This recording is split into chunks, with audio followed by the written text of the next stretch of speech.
Gracias por venir. Y hoy damos la bienvenida a Victorina y David, los nombro así por su nombre, sí, claro. porque ya son amigos de la casa.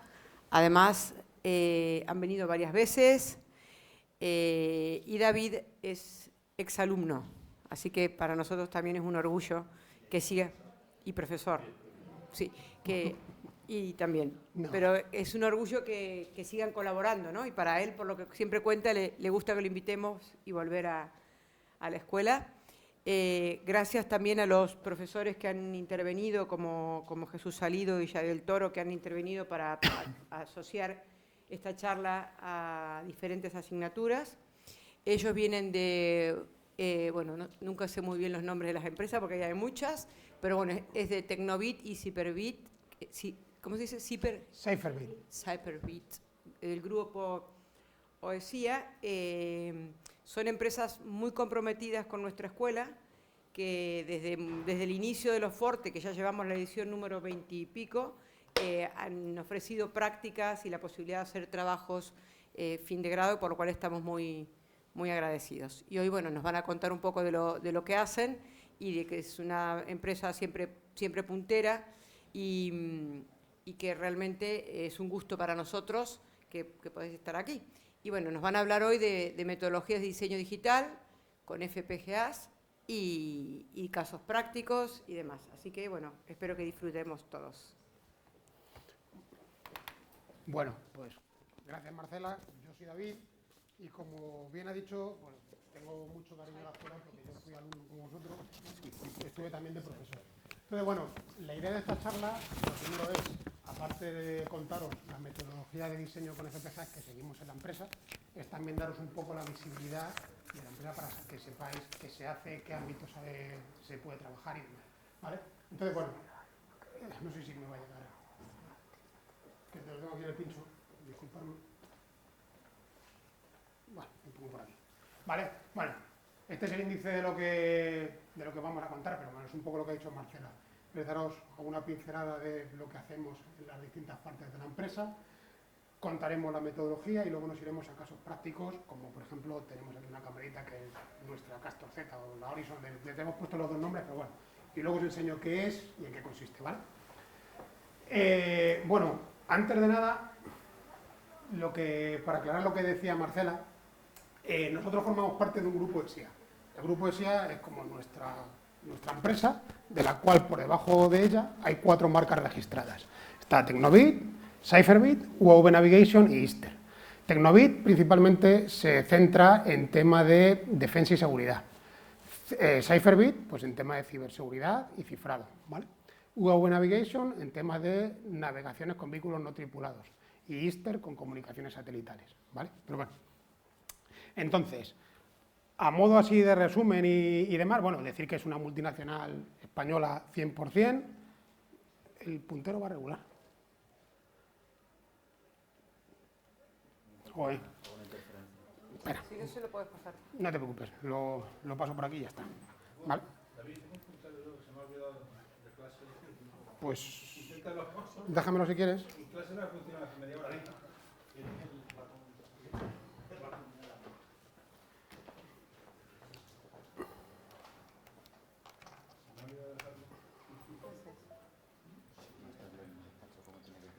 A ver si...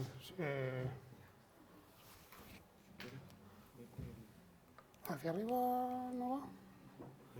Esto y con el ratón y la... Ah, vale, también. ¿Sabes? Sí. Espera, voy a ver.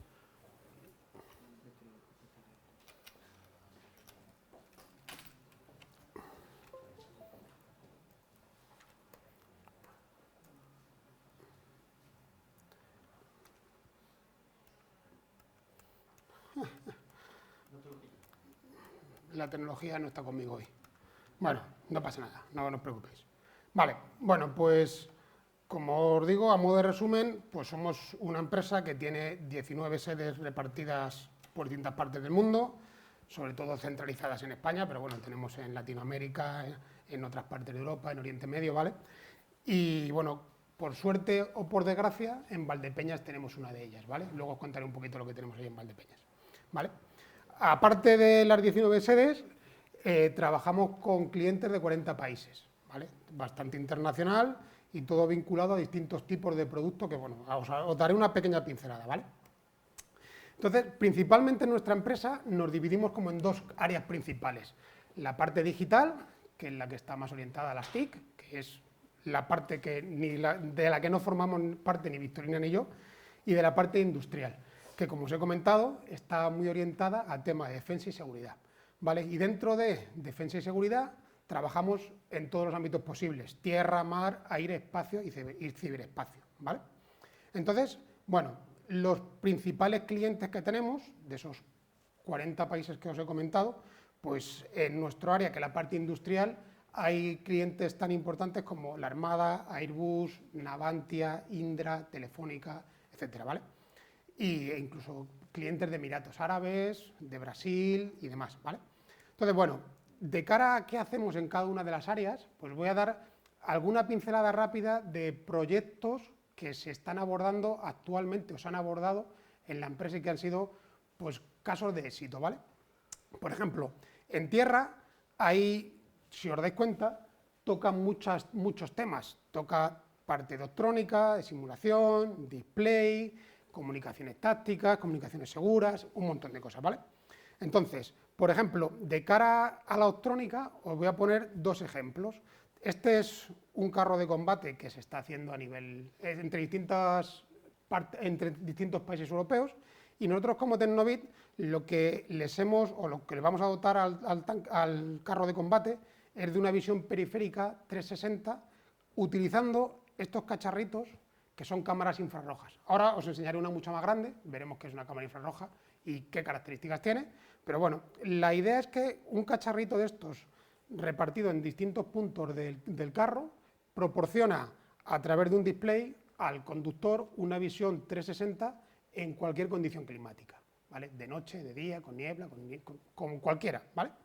Entonces, bueno, ¿qué más tenemos en la parte de tierra? Pues, por ejemplo, tenemos un amplio abanico de simuladores y uno bastante chulo que, si tenéis la oportunidad, yo os recomendaría que fuerais a verlo. Está en Segovia y se llama el Simaca y es un simulador de artillería. Un simulador de artillería, fijaros, son imágenes reales, ¿vale? Son una especie de universo inmersivo en el que tú te pones tus gafas, haces de artillero, tienes aparatos que simulan dispositivos reales, escopetas, tienes también punteros, radios de control, de comunicaciones, todo, y todo está, vamos, súper enfocado a un escenario muy real. Esto al ejército de tierra, como podéis intuir, es bastante relevante de cara a la formación, pues, de artilleros y de distintos soldados, ¿vale?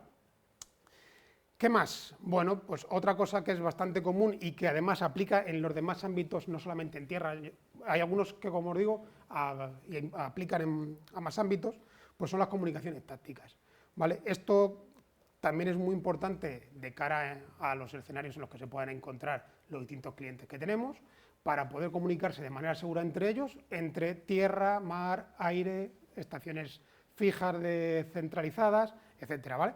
Y es un producto que es el Limpro, y como podéis ver, tenemos el dispositivo Limpro desplegado en distintos países del mundo y implementan protocolos que se usan en la OTAN, ¿vale? Para comunicar distintos dispositivos de la OTAN. Con distintos dispositivos me refiero barcos, aviones, etcétera, ¿vale? Y además, como anécdota, de las personas que pueden tocar el protocolo del Limpro, me parece que hay 12 en el mundo, 3 pertenecen a Tecnobit, ¿vale? Para poder evolucionar los protocolos, ¿vale? ¿Qué más? Bueno, pues cifra y seguridad aplica en todos los ámbitos también, lo he metido en el de tierra por meterlo. ¿Qué hacemos? Bueno, pues eso Victorina, que es más experta que yo, pero básicamente pues podremos trabajar con cifradores, cargadores de clave, generadores de clave, y somos partners del Centro Nacional de Criptografía, ¿vale? ¿Qué más? Pues, por ejemplo, en mar. ¿Qué hacemos en mar que no hayamos visto ya? Pues, por ejemplo, podemos dotar a las fragatas de la Armada con una visión periférica 360, ¿vale? Con capacidad de detección automática tanto de objetos como de circunstancias críticas, ¿vale? Es decir, si ven que se detecta una patera que viene a embestirlo con gente en metralleta, automáticamente salta una alarma en la cabina del operador y dice, oye, que aquí hay un peligro inminente, ¿vale? Luego también, ¿qué podemos hacer con nuestros sistemas? Bueno, pues los podemos integrar con otros sistemas embarcados, con un GPS, con un radar, con un sistema de combate. Cuando hablo de sistema de combate, para nosotros es como un radar. El sistema de combate nos dice, oye, apunta a tal posición a ver qué es lo que hay, qué es lo que ves.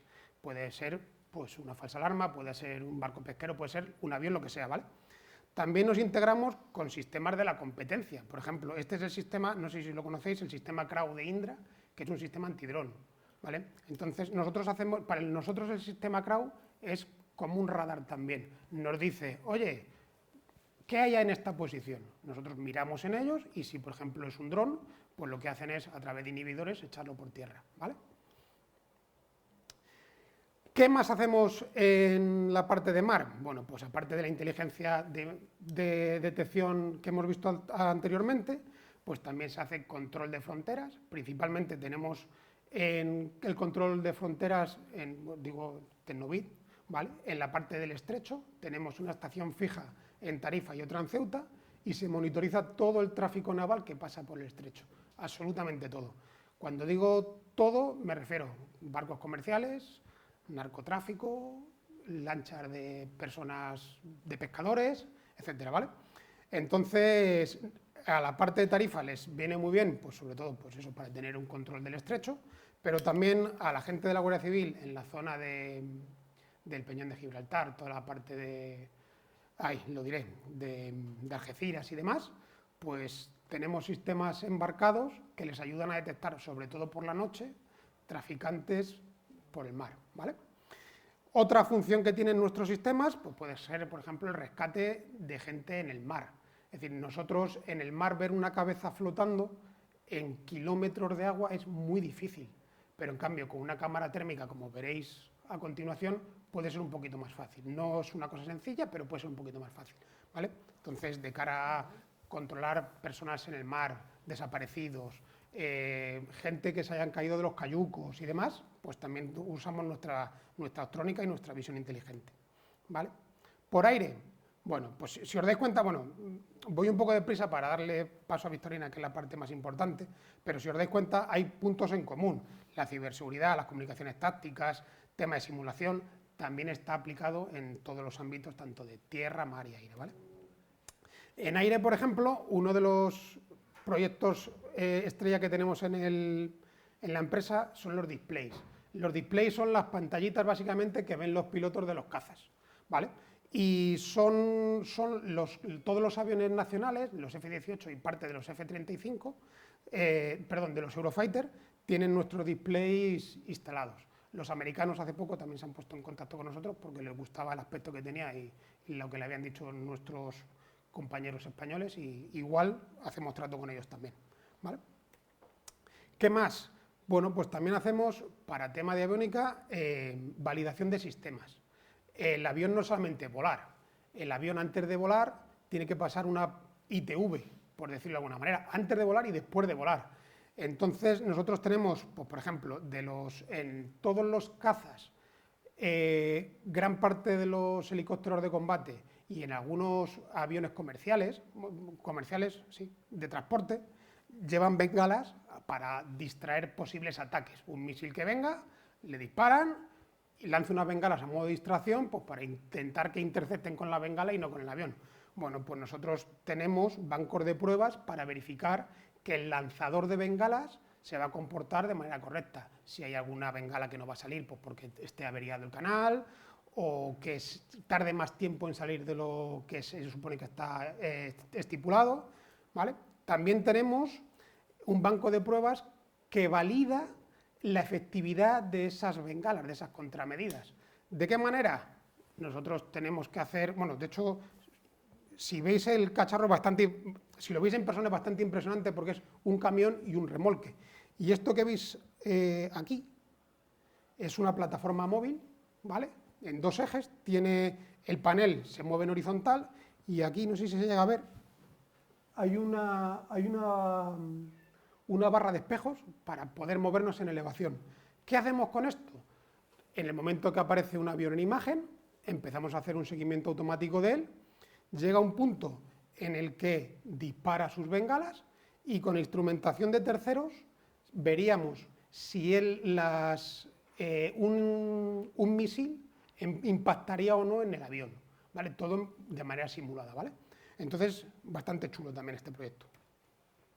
También, por lo que hemos hablado antes, pues tema de guiado en aviones no tripulados, ¿vale? Desde el 2004 pues somos líderes mundiales en la navegación y control, ¿vale? A través de nuestro partner Huawei Navigation, ¿vale? En espacio, bueno, ha habido una noticia hace poco que salimos en la tele con los ministros y demás, y es que hemos lanzado un satélite en el que sus antenas de comunicación las hemos desarrollado nosotros. Y tienen la característica de que son antenas activas. ¿Eso qué significa? Que en función de la cobertura que puedan dar las antenas, tienen capacidad de moverse para proporcionar una mejor comunicación. De momento eran bastante novedosas, no había en el mundo hasta ahora, y ya las hemos desplegado. Y luego tenemos otro tipo de antenas, que estas sí son de tierra, que lo que hacen es facilitar la comunicación satelital en cualquier parte del mundo. Coges, las sueltas en la tierra, se conectan al satélite y te proporcionan, como si fueran un router, pero por cualquier parte del mundo, ¿vale? Luego, bueno, por el ciberespacio, pues ya os podéis imaginar, pues nuestro objetivo principal en esta temática es identificar, proteger, detectar los principios básicos de todo este tipo de cosas, ¿vale? ¿Y por qué? Pues porque lo que hemos hablado antes entre compañeros vuestros y algún profesor, que los ataques a nivel mundial y a nivel nacional se están multiplicando de manera exponencial anualmente, ¿vale? Entonces, las pérdidas que hay en el sector, da igual el sector, en cualquier empresa a mediana escala y a grande escala es multimillonario. Entonces está invirtiendo mucho también. Entonces, una de nuestras áreas es intentar dar soporte a esas empresas o a distintos clientes para que no sufran esos tipos de ciberataques, ¿vale? Como os he comentado, una de nuestras sedes, por suerte o por desgracia, está en Valdepeñas, ¿vale? Y podéis ver que no es particularmente pequeña. De hecho, ahora mismo el lunes empezaron a hacer una obra para ampliar las instalaciones en 5.000 metros cuadrados porque ya no cabemos, ¿vale? Entonces, ahora mismo aquello es un desastre porque os podéis imaginar excavadoras, bueno, mucho polvo, etcétera, pero bueno, van a empezar a hacerlo ya mismo. Y luego que tenemos, pues bueno, pues líneas de producción de distintos productos, tenemos capacidad de hacer tarjetas, chequear tarjetas, montar distintos sistemas optrónicos, de cifra, antenas, ¿vale? Es como nuestra fábrica, es como el corazón de OSIA en la parte industrial, es Valdepeñas, porque aparte de tener ingeniería, tiene también la parte de producción y fabricación, ¿vale? Y mantenimiento. Entonces, bueno, dentro de todo el ámbito que os he contado, ¿dónde aplica la lógica programable y en concreto las FPGAs, que al final es la temática de la que vamos a hablar? Bueno, pues principalmente las tres grandes áreas con las que se trabajan en FPGAs son la parte de cifra, ¿vale? En Cypherbit. Tenemos la parte de optrónica, que es lo que os digo, parte de la optrónica os voy a dar un pequeño caso de estudio para que veáis qué tiene de FPGA el producto, ¿vale? Y otra parte, pues la parte de los displays y en tema de aviónica también hay bastante FPGAs, ¿vale? Entonces, luego retomo yo la charla cuando termine Victorina y vamos a un caso práctico, ¿vale? De momento, bueno, pues os cuenta Victorina cuál va a ser o cuál es la metodología que seguimos en la empresa a la hora de desarrollar un diseño con FPGAs, desde el punto inicial hasta el punto final, ¿vale? Entonces, bueno, le dejo el micro a Victorina. Mira, si me puedes, Sí. para pasar por Sí. nuestras sentadas, que me gustan. Vale, vale. Es que me gusta estar de pie. Espera, esto como... No lo he dicho, pero si queréis preguntar cualquier cosa en cualquier momento, sentiros libre de levantar la mano y preguntar, ¿eh? ¿Cómo Que es no... esto? Esto es una pinza, mira, así. Toma, ten si quieres le peta con la mano y yo te paso las transparentes, ¿vale? Ya está. Ah, esto no... No, para mí es por desgracia, pues porque me tengo que desplazar 45 kilómetros bueno. o 50 kilómetros todos los días. Yo podía estar aquí, para mí. Bueno, sí, claro. No, yo Que no... ¿me lo pasas? te paso. Vale, de acuerdo. Vale, David nos ha contado muy bien en qué trabajamos, pero ahora vamos a hablar en cómo trabajamos, ¿vale? ¿Qué metodología seguimos? ¿Cuál es nuestra forma de llevar a cabo un proyecto? Sobre todo enfocándolo a PL, a la lógica programable. Como introducción, comentaros que cuando, nosotros, nuestra forma de trabajar es orientada a proyectos. Un ingeniero normalmente puede estar trabajando en un proyecto, puede trabajar en varios, pero lo normal es que estés en un proyecto. Proyecto que, a veces duran años. Cuando se inicia un proyecto, se establece una figura, jefe de proyecto, también jefe técnico, se asignan roles dentro de los ingenieros y se define un árbol de configuración donde se van a definir todos los componentes que tenemos que desarrollar en ese proyecto. Pueden ser componentes de software, una aplicación, por ejemplo, componentes de hardware, como podría ser una placa, puede haber varias placas conectadas entre sí, y componentes PL, que serán diseños. Al final, el producto final, como os comentaré ahora, va a ser un binario que va a representar un circuito digital y que en un proyecto, puede haber cantidad de componentes PL. Cada FPGA puede tener incluso distintos componentes PL, porque una FPGA puede albergar un diseño para el diseño funcional, digamos, final en el sistema, o incluso un diseño, por ejemplo, para testear todo el hardware. O sea que incluso en un proyecto normalmente suele haber varias FPGAs distribuidas en distintas PCBs, pero incluso en una misma FPGA podemos tener implementados distintos componentes PL. Vale, una vez que están definidos todos estos componentes, se despliega con unas herramientas, PROA que se llama, se despliegan todas tickets o digamos tareas y se asignan a los distintos ingenieros. Entonces, los ingenieros de PL, pues tendremos unos tickets que son como unas páginas web donde cada una de ellas representa una tarea, que ahora lo veremos relacionado con la metodología y los distintos pasos, los procesos. Y en ese ticket, pues subiremos nuestras versiones de código, de documentación, etcétera, etcétera. Vale, pues pasamos un poco para introducir en el tema. ¿Cuál es la función de un ingeniero de PL dentro de la empresa, dentro de nuestros departamentos de ingeniería? Un ingeniero de PL, su función es implementar circuitos lógico-digitales sobre una FPGA. Ese es nuestro trabajo, nuestro objetivo. Entonces, para introducir un circuito lógico-digital. Un circuito lógico-digital es aquel que procesa, almacena y transmite información binaria. Un circuito digital va a tener componentes, bloques combinacionales, que son aquellos que se pueden representar, como bien sabéis, por una función lógica, por una tabla de verdad. Y también tenemos bloques secuenciales, que son aquellos en los que la señal queda registrada y lo va a hacer empleando biestables, flip-flops, como por ejemplo es el caso de un contador o un registro de desplazamiento. Así. Vale, circuitos integrados. Los circuitos integrados son chips, lo conocéis, habéis visto PCBs, las placas de vuestros ordenadores, tienen cantidad de circuitos integrados, son chips, incluyen un circuito, puede ser digital o incluso analógico también, va a tener un encapsulado y un pinout, que es el que entra en conexión, cuando está integrado dentro de una PCB, es el que entra en conexión eléctricamente con el resto de circuitería. Los circuitos integrados van a tener una funcionalidad específica, ¿vale? Que son los que compramos y directamente incluimos en nuestras PCBs y ya está la funcionalidad definida, es fija y ahí no va a cambiar nada, es lo que hay. Pero hay otro tipo de circuito integrado que puede configurarse de una forma lógica. Un tipo de estos dispositivos serían las FPGAs, ¿vale? Que vienen de las siglas de Field Programmable Gate Array, un array de puertas configurables. Esto es la arquitectura de una FPGA, ¿de acuerdo?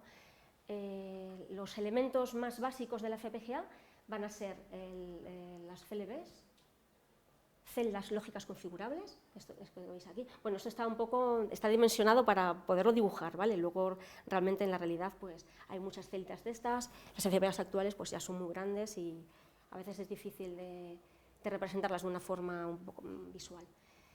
Veis aquí CLBs que están interconectadas entre sí por unas líneas. Veis también bloques de entrada-salida, que estos bloques son los que van a permitir que podamos tener puertos de entrada y salida, ¿de acuerdo? O sea, que va a ir hacia los pads y hacia el pinout, que va a permitir, pues, que podamos introducir dentro de la estructura señales de entrada y sacar señales de salida con el resultado de lo que queremos. ¿Qué más tiene la FPGA? Bueno, las CLBs están formadas por lookup tables. Las lookup tables, verlo como tablas de verdad, para poder implementar la parte combinacional de un circuito lógico, ¿vale? Lo que habíamos visto antes, una tabla de verdad. Y también tienen flip-flops para las partes secuenciales. Bueno, las FPGAs también incluyen bloques de memoria internas, también bloques de DSP, que nos van a permitir hacer operaciones aritmético-lógicas de una forma muy eficiente. Y luego ya, también bloques para derivar relojes, por ejemplo, control de relojes. Ya las FPGAs también modernas, actuales, pues también incluyen bloques de transceivers para permitir comunicaciones a alta velocidad, ¿vale? Como GTX, etcétera, que tienen en otras capas, pues puede ser un Ethernet a alta velocidad con ese tipo de transceivers. Todo, como ya comenté antes, en la arquitectura de la FPGA, todo está perfectamente interconectado y también podemos incluir, normalmente los fabricantes nos proporcionan cores que nos van a permitir tener embebidas unidades procesadoras. Soft. ¿Qué significa soft? Que van a estar incluidas dentro de la propia estructura de la FPGA, que van a utilizar recursos propios de la FPGA para que esa unidad quede ahí implementada. Otra opción, y que es la que ahora pues más se utiliza, es la de tener no el procesador dentro, que también se sigue teniendo esa opción, pero que el procesador ya esté sobre silicio, está dentro del chip, pero queda embebido aparte, digamos que quedaría la lógica programable y el chip aparte, no embebido dentro de la FPGA. Como puede ser el caso, os he puesto aquí, de una Zinc 7000 de Xilinx. Aquí tenemos toda la arquitectura de procesadores, periféricos, sigue la arquitectura ARM, y luego tenemos, pues, la parte de lógica programable, donde el ingeniero de PL, esta parte se la dejamos a los ingenieros de software, que son los que van a manejar todos los periféricos y demás, y nosotros tenemos que conocer muy bien no solo lo que vamos a diseñar en la parte de la FPGA, sino también los periféricos que nos van a permitir comunicarnos con los procesadores y con el software. ¿De acuerdo? Es una arquitectura típica de las FPGAs de Xilinx. Vale, sí, seguimos. Entonces, ¿cómo se consigue que una FPGA que sobre una FPGA podamos implementar distintos circuitos lógicos? Porque ya hemos dicho que no hay un circuito lógico ahí fijo, sino que podemos tener el circuito lógico que queramos, entre comillas, siempre que no superemos unos recursos y demás. ¿Cómo se consigue eso? ¿Cómo hacemos que dos circuitos vayan sobre la misma FPGA? Pues lo conseguimos con distintas configuraciones. La configuración de una FPGA que se carga está definida en un bitstream. Un bitstream, nosotros vemos un fichero, no deja de ser una ristra de unos y ceros, que el fabricante tiene definido un formato, cada 0 y 1, o sea, cada 0 o 1 en una posición, pues tiene cierto contenido ya fijo. Y cada uno de ellos puede representar pues, la activación de un elemento, como puede ser un flip-flop, un IOV, un bit dentro de un VRAM, un DSP, o también nos puede dar el contenido de las lookup tables, que como ya hemos dicho, son las que definen la parte combinacional de la FPGA. ¿De acuerdo? Todo eso quedaría ahí plasmado. Entonces, el que nosotros carguemos cierto bitstream hace que se activen, que estén operativas ciertas partes de la FPGA y otras quedan inutilizadas. ¿De acuerdo? Entonces, distintos bitstream nos van a permitir tener distintas funcionalidades. Esto, cuando trabajéis con FPGA, estaréis acostumbrados o lo vais a ver, de que hay dos tipos de... Bueno, hay más cosas, pero principalmente hay dos tipos de tecnología cuando trabajamos con FPGAs. FPGAs basadas en SRAM, donde la configuración la vamos a guardar en una memoria externa y cada vez que encendamos la FPGA, nuestra PCB con nuestra FPGA, se va a cargar esa configuración hacia la FPGA. Y tecnología basada en flash, donde ya la configuración está ahí dentro de la FPGA y apagamos, encendemos y no nos tenemos que preocupar ni de memorias externas ni de nada. ¿De acuerdo? Sí, seguimos. Vale, pues entonces ya tenemos idea de cómo es la arquitectura de una FPGA y ingeniero de PL. Nuestro objetivo final es conseguir ese bitstream, que es un fichero. Vamos a partir de una funcionalidad. O sea, nosotros tenemos una necesidad de crear un circuito lógico que tenga cierta funcionalidad, que haga ciertas cosas. Y además tenemos una FPGA. Pues nuestro objetivo es esto. Parece sencillo, ¿vale? Pues en mitad hay una serie de pasos que tenemos que seguir. Una metodología de desarrollo, donde el ingeniero va a tener unas tareas, ahora las vamos viendo de una forma general. Vamos a usar unas herramientas y además una documentación. Importante porque la documentación, nosotros cuando trabajamos, a veces resulta igual un poco la parte más aburrida de nuestro trabajo, pero tenemos que escribir mucha documentación y tenerlo todo muy organizado y todo muy... ¿De acuerdo? O sea, nuestro trabajo de MPL no solo consiste en escribir VHDL, sino que hay más cosas y tenemos que tener mucho control de ellas. Es parte de nuestro trabajo, o sea que... De acuerdo. Vale, pues empezamos con el primer paso, que es la especificación de requisitos, donde el ingeniero de PL normalmente partes de los requisitos de sistema y tienes que derivarlos hacia abajo, coger requisitos muy generales de sistema y darles tú el detalle que te posibilite tener el detalle suficiente de qué tiene que hacer tu circuito lógico, pero ya orientándolo hacia la FPGA. A veces partes de un requisito muy genérico y tienes que darle forma. Bueno, aquí están las características típicas de los requisitos, tienen que ser siempre claros, completos, no redundantes.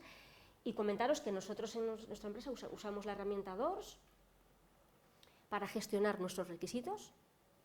Vale, aquí veis, por ejemplo, un ejemplo cómo especificamos qué tiene que hacer una interfaz SPI, slave. Y bueno, lo que veis en azul pues serían los requisitos. Y bueno, pues si por tal puerto pues entra tal señal y tenemos que siempre con el shall, que es el que te dice tiene que. Nuestro circuito tiene que. ¿De acuerdo? Nuestro diseño tiene, nuestro sistema tiene que. Esto me parece una parte más o menos sencilla, quizás de las partes más difíciles de Sí. un proyecto.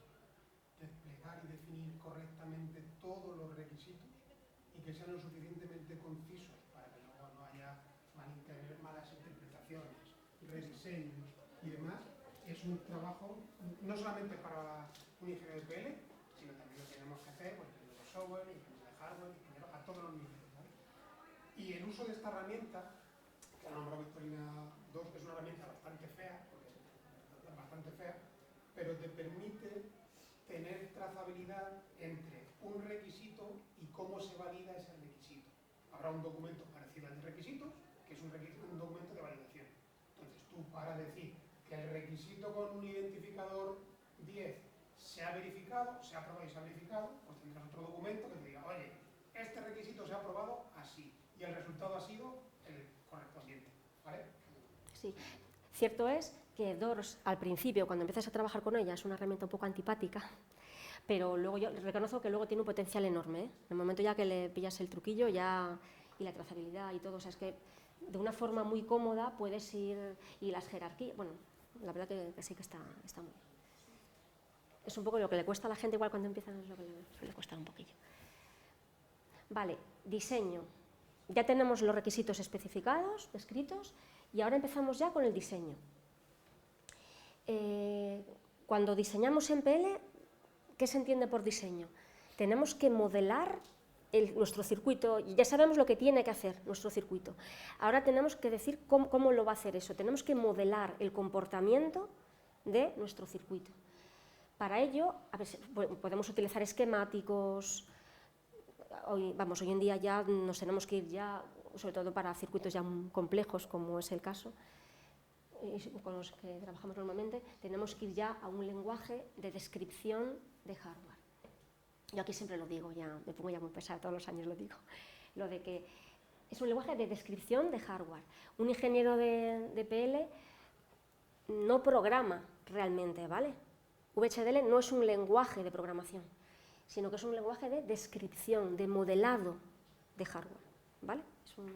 Es un tema también que suelo comentar. Y ese VHDL, ese lenguaje, bueno, el lenguaje VHDL, vosotros cogéis un libro de VHDL, os lo empolláis y, bueno, tiene cantidad de sentencias, de tipos, de funciones, bueno, tiene muchísimas cosas, ¿no?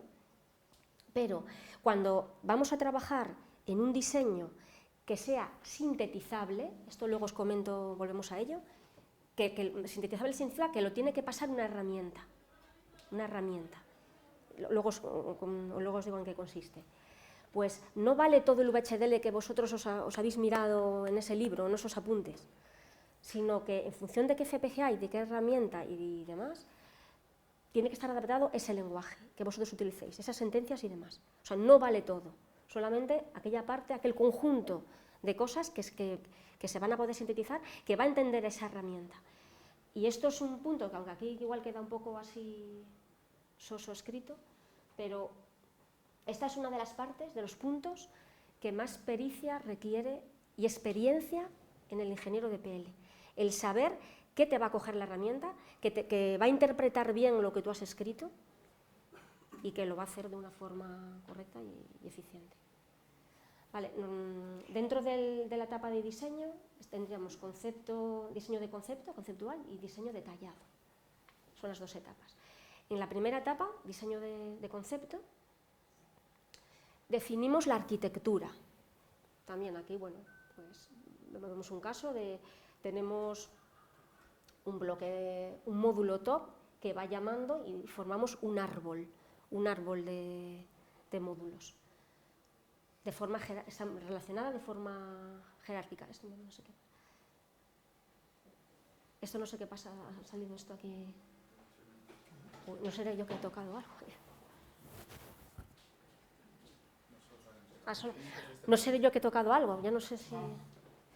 No es sensible la pantalla, ¿o sí?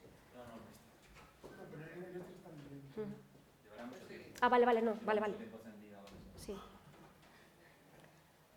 Vale, diseño de concepto, entonces, tenemos que definir la jerarquía. Y además la interfaz. ¿Cómo están relacionados unos bloques y otros, unos módulos y otros? La interfaz de cada uno de nuestros módulos viene dada por la entity, donde definimos los puertos, entrada, salida o incluso bidireccionales, si tuviésemos, ¿de acuerdo?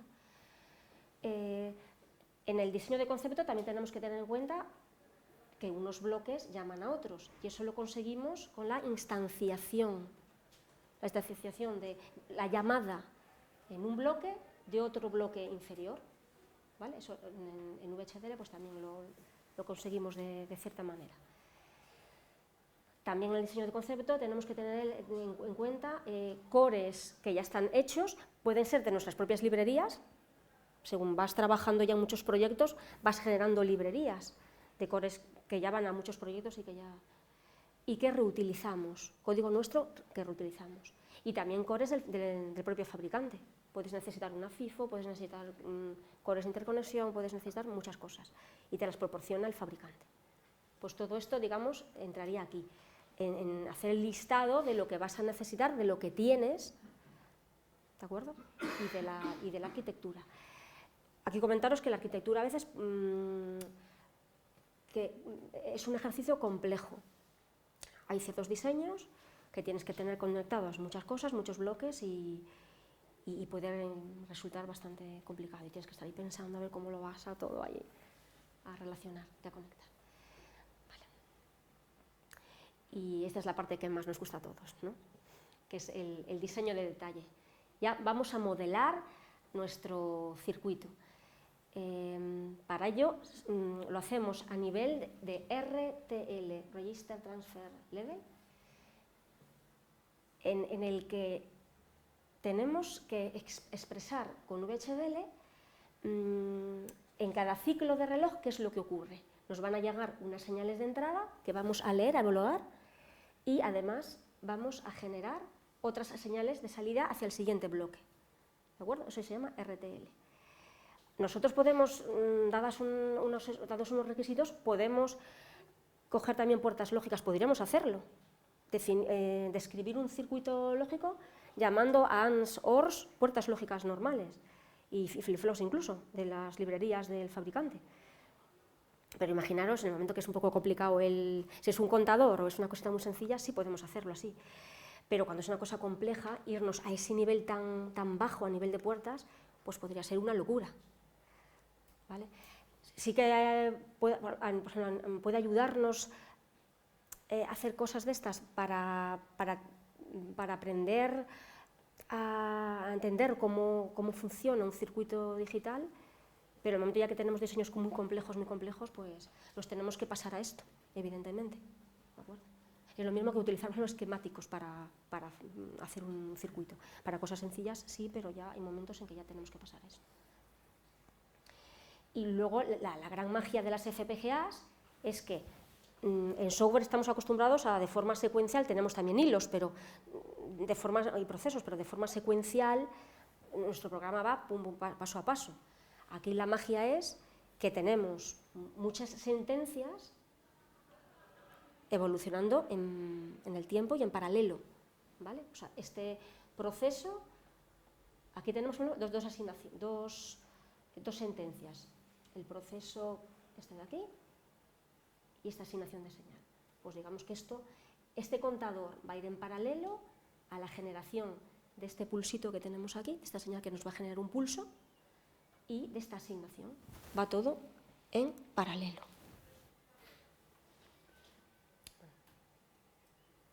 Vale, ya tenemos nuestros ficheros con todas las descripciones en VHDL, RTL, pero ahora tenemos que dar un paso muy importante, que es ya a partir de este código obtener el bitstream, la configuración que dijimos, ¿no? Que es nuestro objetivo final.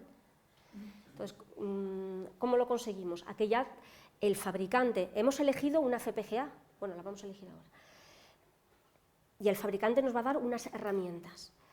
Va a haber unos pasos que no nos quita nadie, que lo tenemos que hacer nosotros, ahora lo vamos a ver, y otros automáticos que los va a hacer la herramienta para obtener ese binario. Entonces, en implementación, lo primero es crear un proyecto con el entorno de desarrollo del fabricante. Nosotros normalmente trabajamos con Vivado, de Xilinx, LibreShock, de Microsemi, y ya también estamos trabajando con NanoExplore, que hoy por hoy, bueno, es una de las FPGAs europeas que se ofrecen,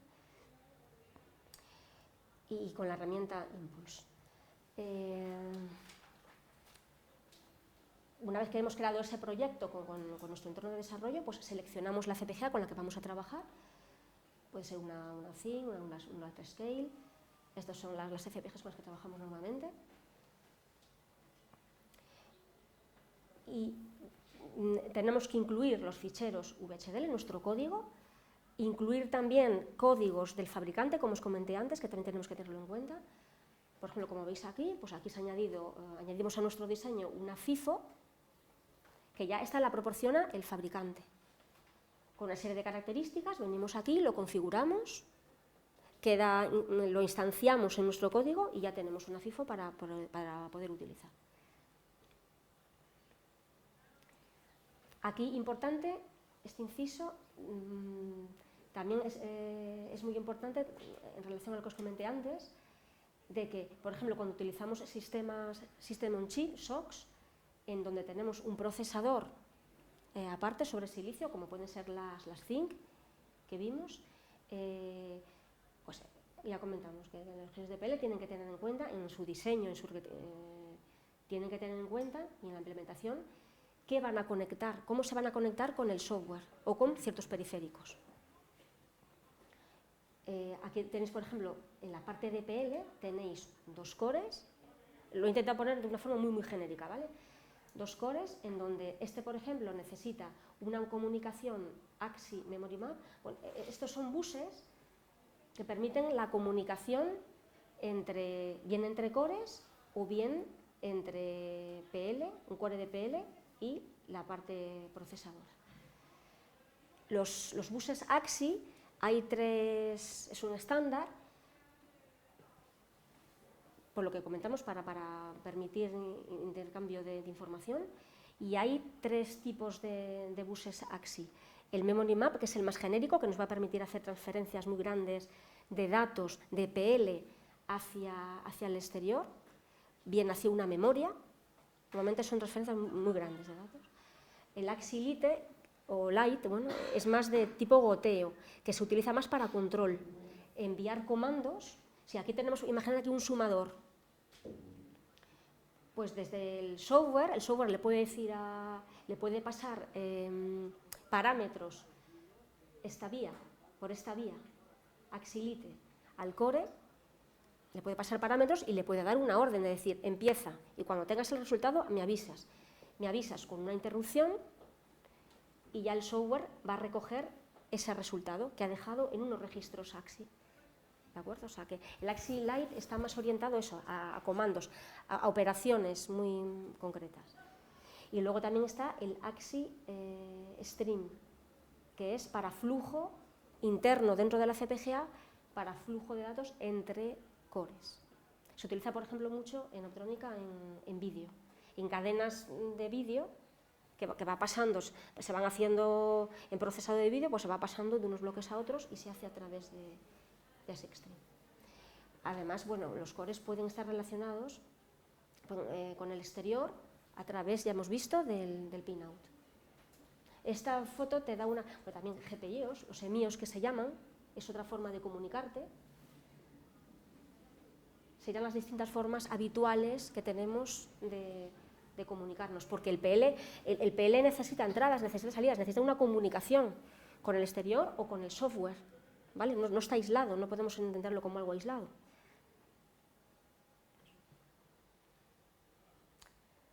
Vale, continuando con la implementación, bueno, he puesto lo de esquemático, si estamos trabajando con Vivado y con un sistema embebido, ¿vale? Pues que tenemos ya un esquemático con cantidad de cores, todos relacionados entre sí.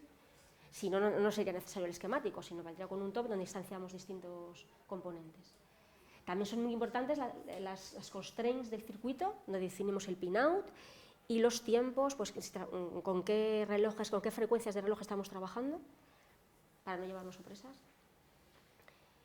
Y ahora aquí vienen ya pasos en el que los hace ya la herramienta. Tenemos que indicárselo, es decir, tenemos que darle un botón, pero no solamente darle un botón, sino también tener un control de los logs que se van generando, porque nos pueden dar pistas de cosas que estemos haciendo mal. O sea, que no se trata solo de dar al botón, tenemos también que mirar en los logs y demás, y reports que genera, que todo es correcto. La primera etapa, la etapa de síntesis, donde nuestro código RTL, VHDL, RTL, a ese nivel, RTL, se va a convertir en una netlist de primitivas del fabricante, de puertas lógicas, de flip-flops o de otro tipo de primitivas. Esa es la primera etapa. Y la segunda etapa, bueno, que engloba subetapas como el place and route, donde la netlist de primitivas se va a traducir, se va a buscar esas primitivas, dónde se van a localizar, dónde van a quedar implementadas físicamente dentro de la FPGA, ya con los elementos de la FPGA, CLDs, de RAMs, etc. Y cómo van a estar interconectadas, que es lo que se llama el routado. Al final de este proceso automático de la herramienta, bueno, pues analizamos los reports que se han generado y demás, y además vamos a tener ya un bitstream generado automáticamente, ¿vale? No nos tenemos que preocupar. Bueno, el paso de verificación es muy importante, también es todo un arte, el verificar muy bien nuestro circuito, que nuestro diseño cumple con los requisitos que habíamos definido, ¿vale? Aquí también, bueno, pues muchas veces te encuentras con la verificación, es muy compleja al hacerla muy bien, y lo típico que a veces te encuentras, pues eso, problemas y demás, errores que cuesta mucho solucionar y demás, y bueno, que también es todo un arte.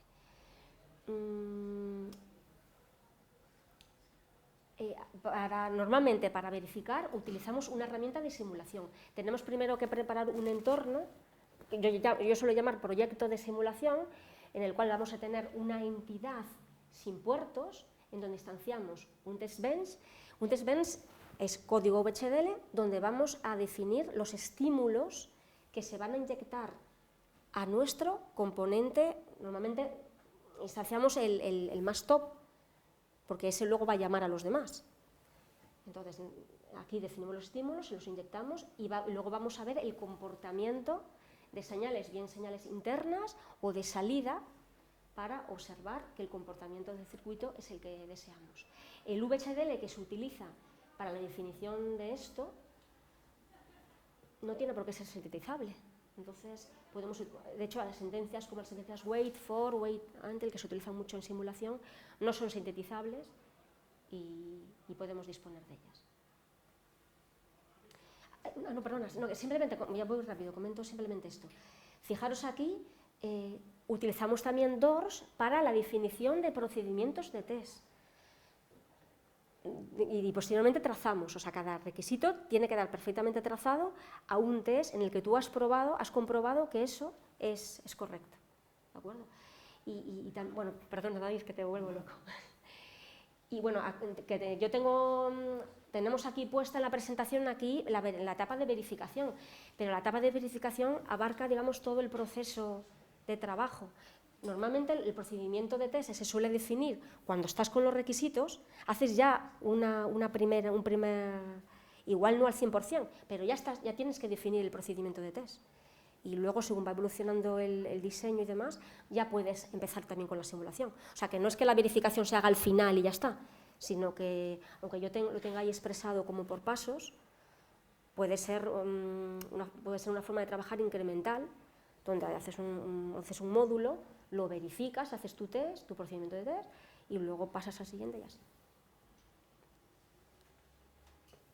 Integración. Esta es la etapa un poco más que a veces se puede llegar a complicar un poco.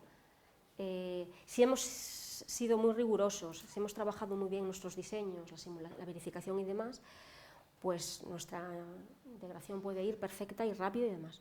No es lo habitual, porque a veces por muy bien que hayamos trabajado, pues surgen problemas inesperados y que te pueden llegar a volver loco, ¿no? para corregir. Entonces, empieza la integración, se junta todo, se junta PL con hardware y con software. A ver, normalmente en las primeras etapas del proyecto ya se empieza con esta integración, en donde incluso se hacen hacemos versiones especiales de PL para testear todo el hardware, interfaces y demás.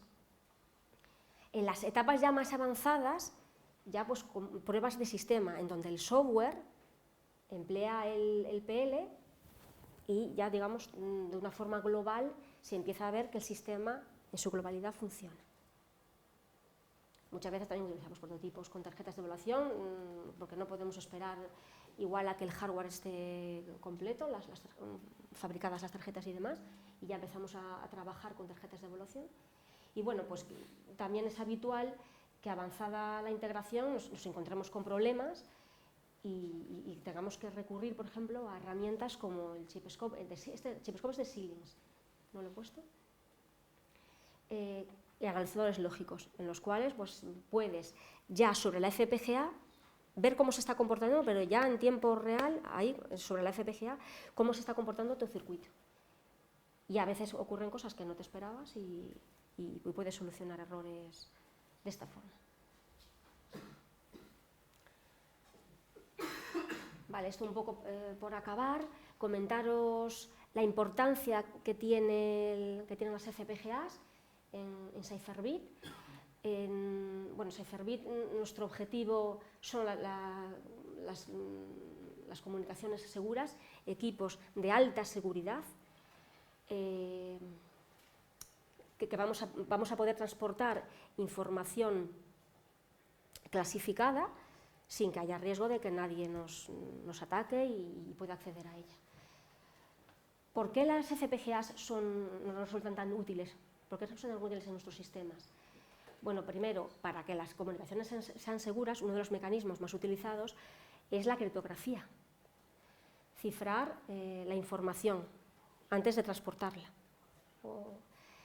Entonces, mucha criptografía se puede expresar como funciones, como operaciones aritmético-lógicas, y la FPGA nos permite eso. Muchos algoritmos criptográficos utilizan ese tipo de operaciones y nosotros con la FPGA podemos expresar esas operaciones. También nos va a permitir procesado a muy alta velocidad.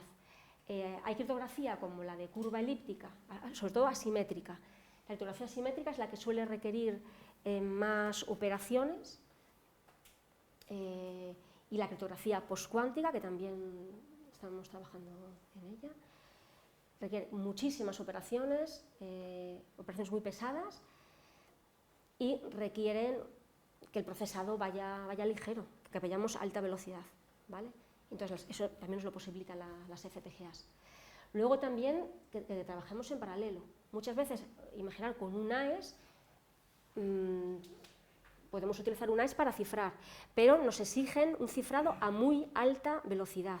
Entonces, un AES que requiere un mínimo de X ciclos, pues si queremos ir a 1 giga, a 10 gigas, pues no podemos permitirnos tener solamente un bloquecito cifrando, sino que tenemos que tener igual pues 32 bloques cifrando en paralelo, ¿vale? Entonces, la propia naturaleza de la FPGA, como os he comentado, permite en que tu diseño tengas muchos módulos trabajando en paralelo.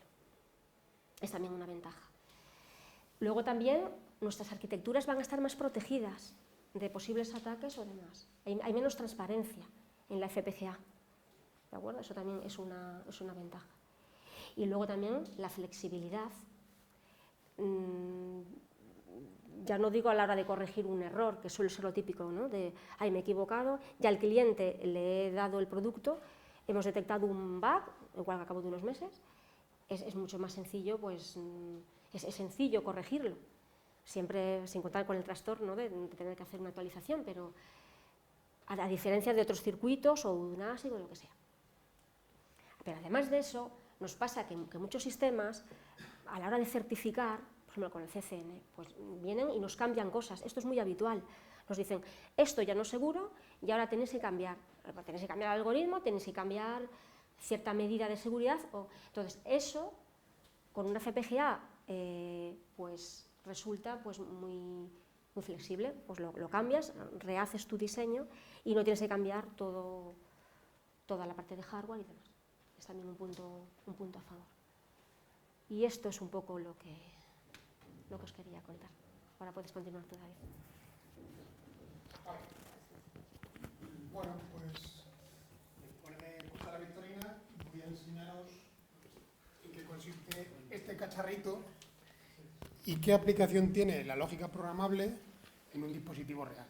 Vale, lo he traído de Optrónica, es un dispositivo optrónico, no es de cifra porque si no, no podréis salir vivos de la sala, pero bueno, en este caso sí.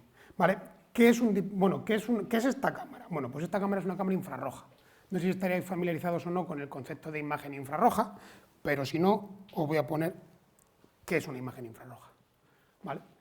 Y podréis decir, bueno, pues una imagen en blanco y negro. Bueno, eso es bastante habitual, el pensar que una cámara de este estilo es una imagen en blanco y negro. No, lo que estáis viendo no es blanco y negro, son diferencias de temperatura. ¿Vale? Esta cámara infrarroja, en la banda en la que trabaja, lo que busca es, pues eso, hacer cambio de temperatura. Por eso las partes blancas son las partes más calientes y las partes oscuras las más frías, ¿vale? Pero aparte de diferenciar la temperatura, es verdad que, perdonadme porque he tenido que coger la imagen de la cámara, pasar al ordenador, del ordenador a través de HDMI al proyector o a la pantalla y se pierde un poquito de calidad, ¿vale? Pero, ¿qué información da aparte de la diferencia de temperatura? ¿Para qué puede ser útil? Bueno, pues si os dais cuenta, no sé si llegáis a apreciar, detrás de la cabeza de Marcela está la pared blanca de detrás. Bueno, voy a intentarlo cogerlo con la mano para que lo veáis mejor. A ver si llego a verlo. No llego a apreciarlo, a ver si así lo veamos mejor. Luego cuando se quiten Marcela o Crescencio os lo enseño mejor, ¿vale? Si vosotros veis que lo que estamos viendo por detrás es la pared, ¿vosotros veis los ladrillos en la pared? No, pero aquí no. En realidad no, ¿vale? Entonces, lo importante que tiene este tipo de cámaras es lo sensibles que son a posibles cambios de temperatura. Fijaros, la poca diferencia térmica que puede haber entre el ladrillo, el cemento, con respecto a lo que es el yeso de la pared. Pues estamos viendo el patrón de los ladrillos, ¿vale? Otra cosa que le gusta mucho hacer a nuestro presidente cuando viene, ¿vale? Es, a ver si soy capaz de centrarme yo aquí, si yo pongo la mano sobre un cuaderno, ¿vale? Mi mano está caliente, evidentemente, ¿vale? Y yo empiezo a pasar las hojas del cuaderno, pues lo que seguimos viendo es la huella térmica que he dejado a lo largo del cuaderno, ¿vale? Se disipa rápido, pues porque, ¿vale? Entonces, ¿esto para qué es útil? Bueno, ya habéis visto, os he contado en la introducción algunas cosas en las que puede ser útil, pero por ejemplo esto, para cuando hay condiciones de visión complicadas, o de noche, o en niebla o tal, pues es una cosa que ayuda mucho al tema de la detección y visión de vigilancia, de control de fronteras o de lo que sea, ¿vale? Lo que hablamos antes de los náufragos, es mucho más fácil encontrar un punto muy caliente, como puede ser la cabeza de alguien en el mar, porque al final el agua va a estar fría, que no con una cámara visible. Entonces, bueno, al final nos da muchas utilidades que no nos da una cámara visible, ¿vale? ¿En qué consiste este cacharrito? Bueno, pues, como bien ha dicho Victorina en su presentación, como proyecto que es, al final tiene distintas partes. Tiene un diseño mecánico, ¿vale? Tiene una parte software, tiene una parte de lógica programable, tiene un diseño óptico y tiene un diseño propio de las PCBs, de las plaquitas que lleva integrada la cámara, ¿vale? Entonces, como curiosidad, pues es una de las poquitas cámaras que hay en el mercado de este tamaño que es de zoom continuo. Nosotros estamos acostumbrados en cualquier cámara de móvil o en cualquier cámara del que tú tengas un zoom completamente continuo. Eso en las cámaras infrarrojas hasta hace muy poquito era impensable. Tenían puntos concretos de zoom y ya está. Pero entre esos puntos concretos de zoom no veías nada, veías una transición, ¿vale? Esto se traduce a que yo si hago... A ver cómo... ¿Dónde estaba esto? Ay, perdonad, que no lo veo. ¿Dónde está?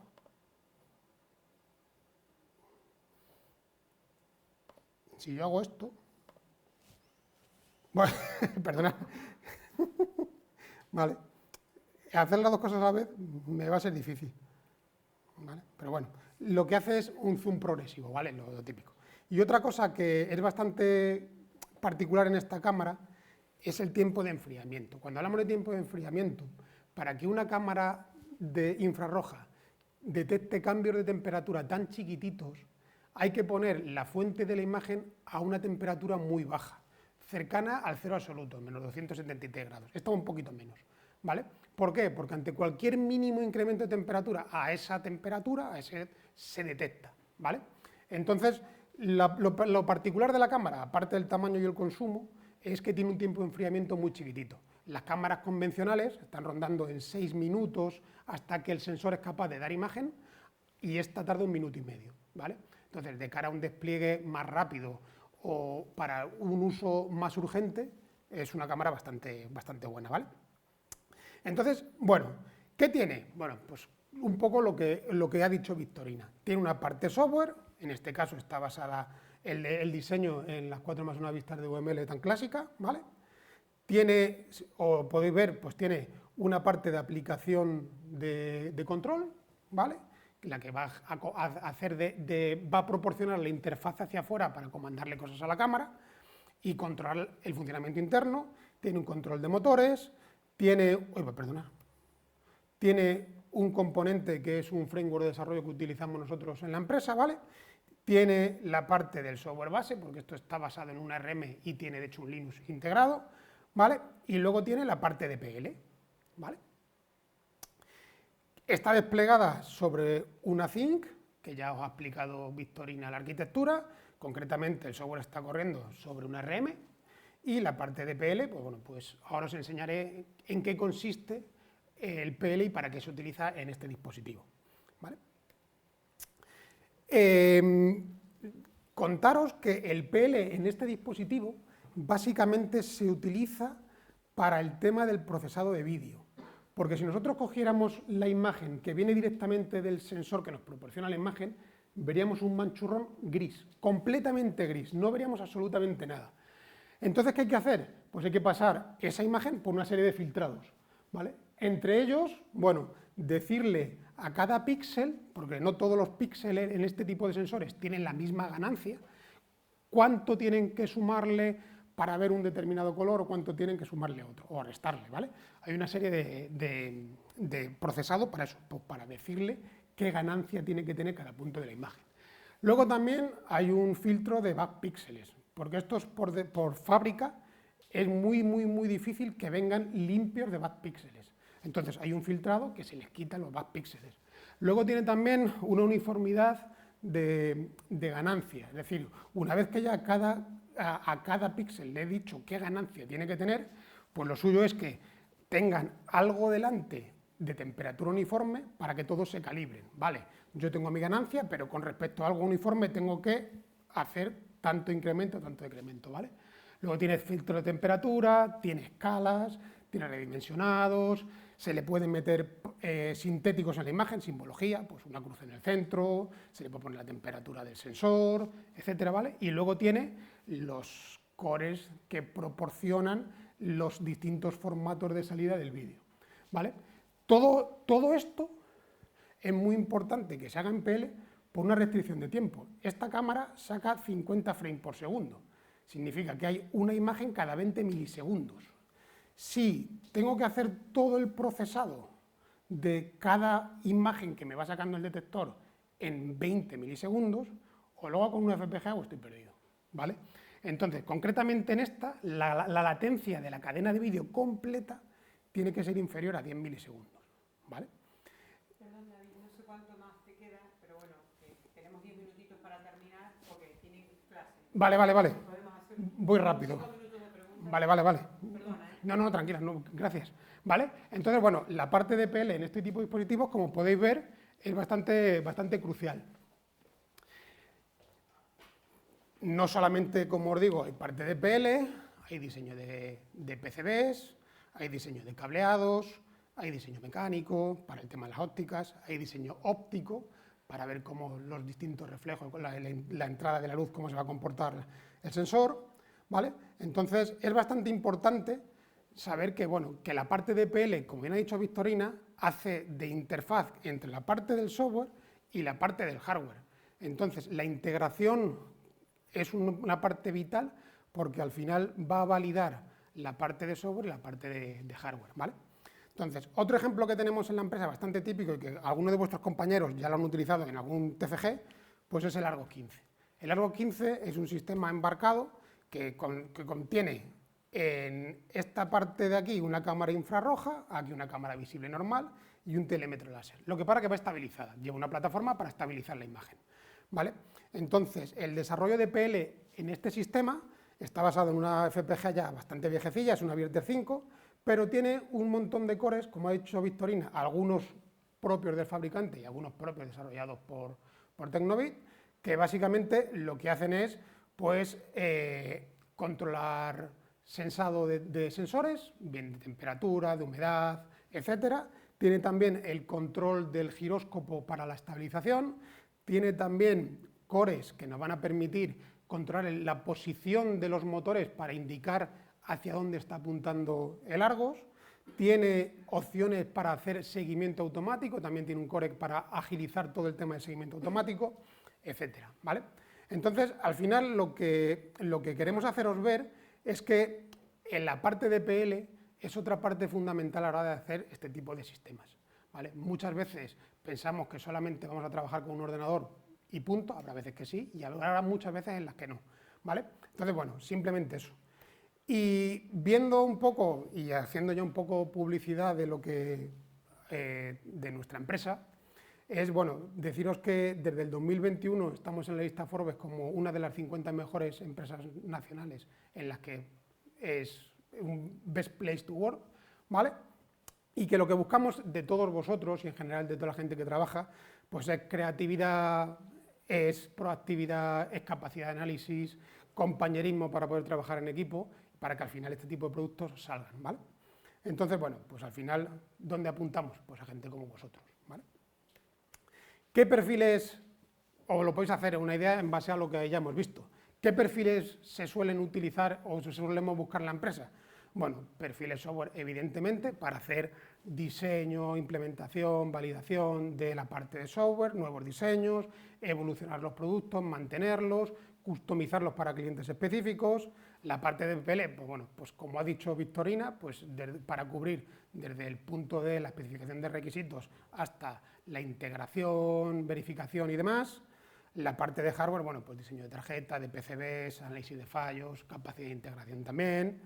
La parte mecánica, pues bueno, pues desarrollos mecánicos, desarrollo de piezas, análisis térmicos, análisis estructurales, ¿vale? Y perfiles ópticos, bueno, pues como podéis ver para las cámaras es algo fundamental, ¿vale?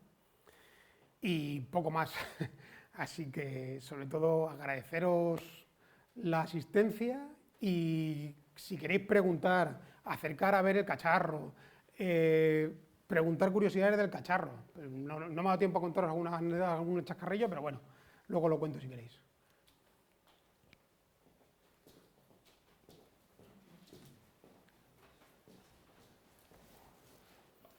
¿Se me oye? Vale. Sí. Yo quiero haceros una pregunta justo con el tema de Verilog y todo el proceso que habéis mostrado.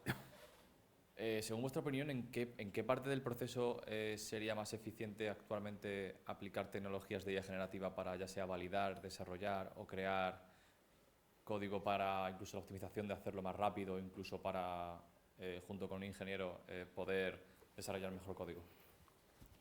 ¿Generación te refieres a herramientas de generación? No, ¿cómo aplican la IA?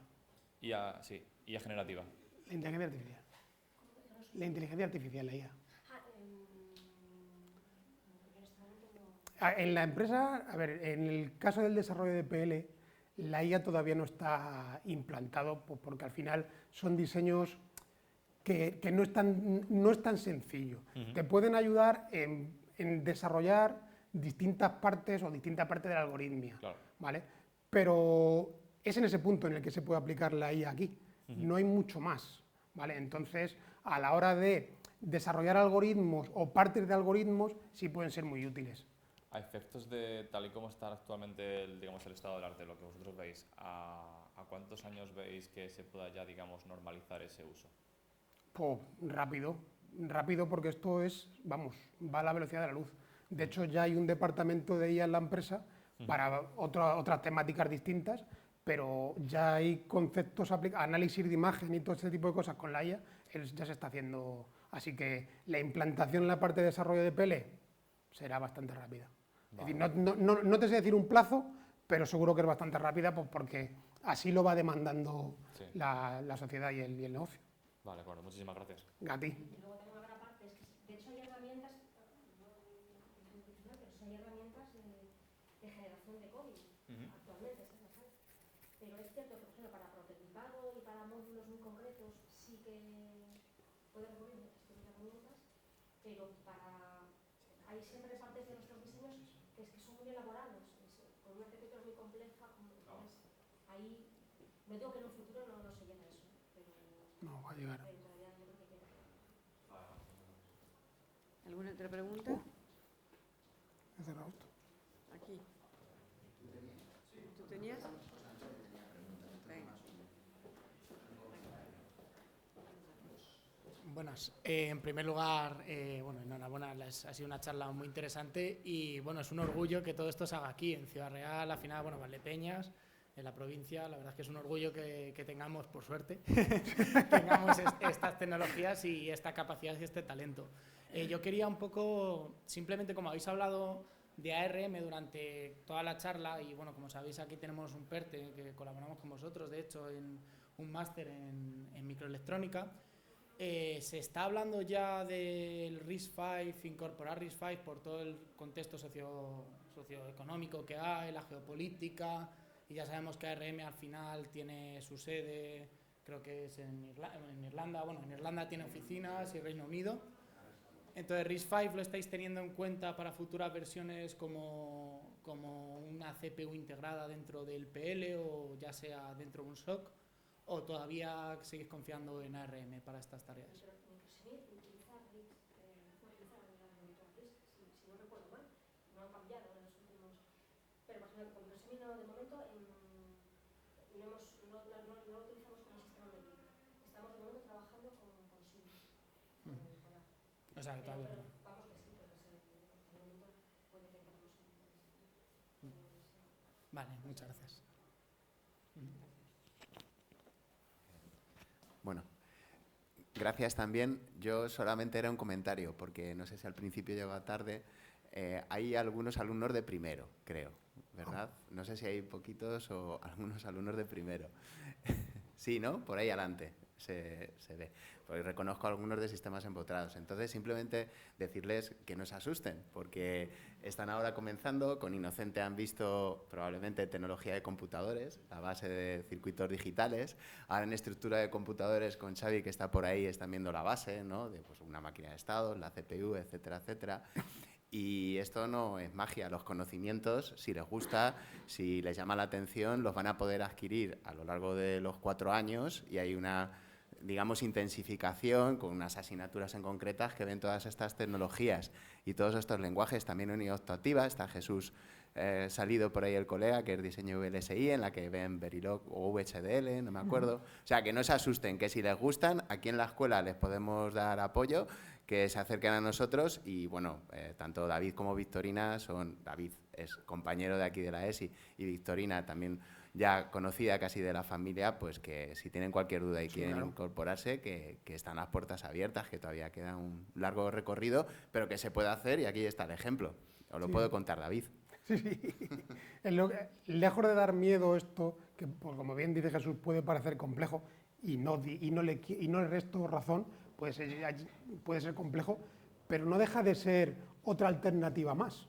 Otra alternativa más que os brinda la escuela con conocimiento que no se aplica en todos lados y además, esto está feo decirlo, pero los ingenieros de PL están muy cotizados y eso implica que hay poquitos y a los que hay se les paga bien, ¿vale? Entonces, que lejos de poder ser una cosa pues como muy difícil y tal, tampoco es, al final, para nosotros no deja de ser un lenguaje más, como bien dice Victoria, de modelado, pero nosotros estamos, o a vosotros os están formando para poder trabajar con cualquier lenguaje.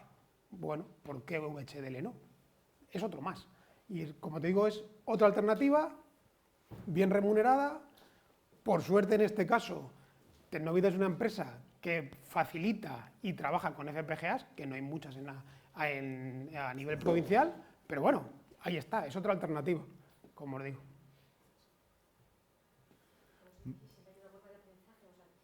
Claro.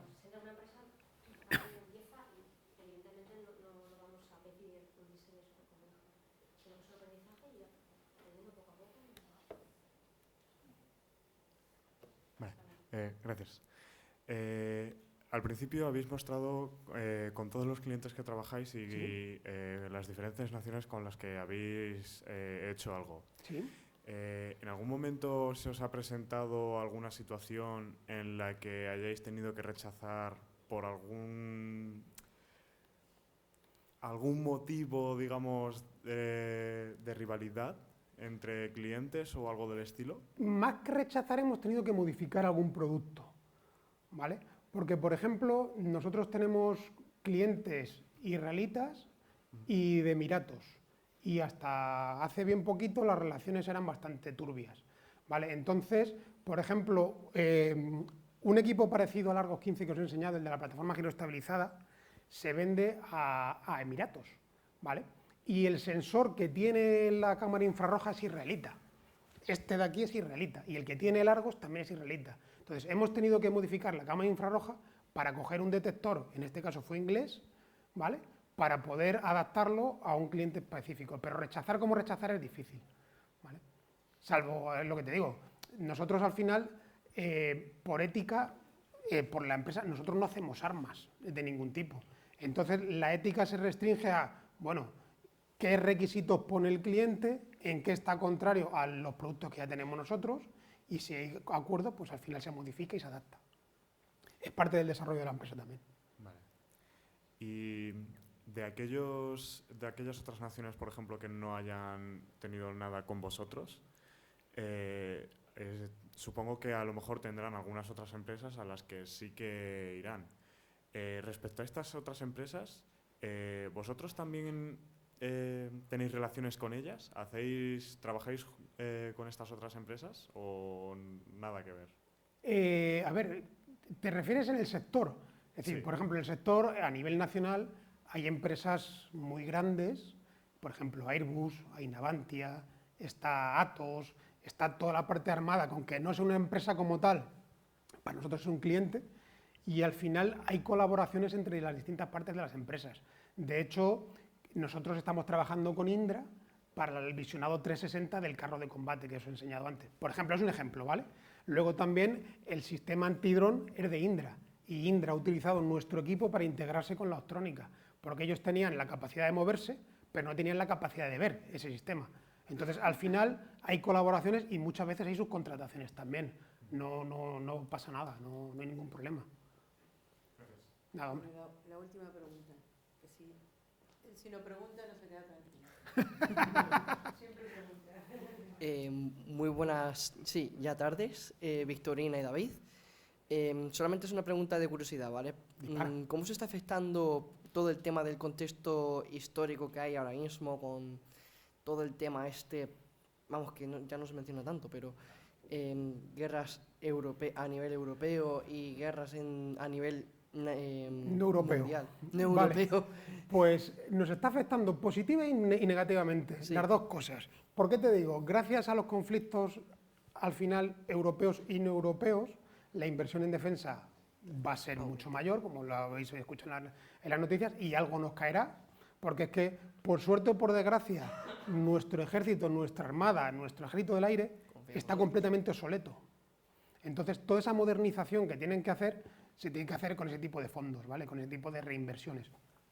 Pero también nos afecta negativamente porque, por ejemplo, como os he comentado, esta cámara tiene un detector, el que proporciona la imagen, cada frame de la imagen es israelita. Ahora, con el conflicto que tienen, si nosotros tenemos un problema con la cámara, no podemos llegar y decirle, oye, que se nos ha roto el detector, arréglanoslo. No, dice, bueno, nosotros estamos a otras guerras, nunca mejor dicho, y nos tenemos que esperar. Estamos en sus manos ese tipo de cosas. Entonces, por eso te digo que hay cosas que nos benefician y otras cosas que nos perjudican.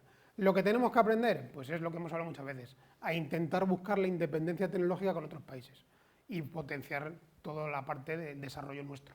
Entonces, bueno, es lo que estamos intentando. Muchas gracias. Nada, hombre, a ti. Bueno, la verdad que es todo muy apasionante, ¿vale? Yo no soy experta en estos temas, pero pensaba, algún comentario que hizo Jesús antes, que un alumno de primero se puede sentir así, pero un poco apabullado por tanta tecnología, pero eso es lo apasionante. Están empezando y más que en concreto la tecnología que están usando, el mensaje también bueno es que ellos han pasado por nuestras aulas, son ingenieros también informáticos y les apasionó esto, no sé si de entrada o no, pero bueno, tenemos una intensificación que es la de ingeniería de computadores, donde os van a formar. Y lo importante de todo esto es el resultado, es decir, claro, estas empresas qué hacen y para qué son útiles. Y todo lo que estamos aprendiendo, a qué podemos llegar a construir, ¿no? Aunque ahora nos veamos así un poco chiquitos, pero sí que hay que aspirar en grande. Y bueno, por suerte tenemos colaboración con Tecnovit, bueno, con el grupo Odesía, y que algún día podéis llegar a hacer prácticas con ellos y formar parte de sus equipos. Bueno, y ahora vamos a dar un fuerte aplauso para terminar. Muchísimas gracias. Y le voy a dar un regalito. Ah, mira. Un regalito a cada uno. Para que cuando vayáis a correr o estéis en casa nos tengáis en cuenta. Para gimnasio, ¿vale? Jesús. Muchas gracias, Marcela. Vale, un besito. Muchas gracias. Muchas gracias. Muchas gracias.